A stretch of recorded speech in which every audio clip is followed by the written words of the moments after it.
Fiancée যখন তার হবু জামাইকে ফোন দেয় মেয়েদেরকে ফেসবুকে অ্যাড করা নিয়ে, তখন প্রং প্রং প্রং প্রং।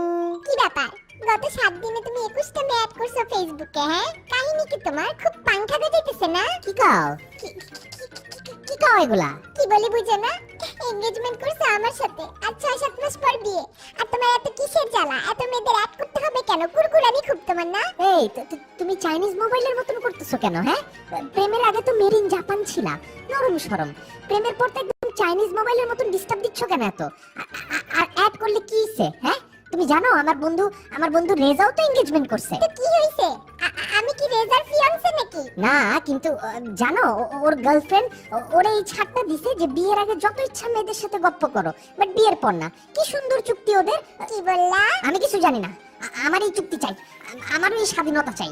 বিয়ের আগে মেয়েদের সাথে টক টক টক করে চ্যাট করব, অ্যাড করব, ওদের ভাদেম্মা পিকচারে লাইক দিব, বিয়ের পর তো ফেসবুকের পাসওয়ার্ডও নিয়ে নিবা। তখন কি এসব পারবো? তুমি কি সিক নাকি? হ্যাঁ, এভাবে করেই তো ফেসবুকে আমাকে পটাইছিলা, এখন আবার অন্যদেরকে পটাও না? কি যে কও না, তুমি না নিজে কও যে তোমার মতো দ্বিতীয় পিস আর নাই এই দুনিয়াতে। তো অন্য মেয়েদের সাথে সারা রাত মানে কথা বললেও তো পড়বে না। সবাই কি আর তোমার মতন? এখন ভেজাও না তো, ফোনটা রাখো, একটু কাজ করি। ছোট লোক কথাকার। আচ্ছা ঠিক আছে রাখি।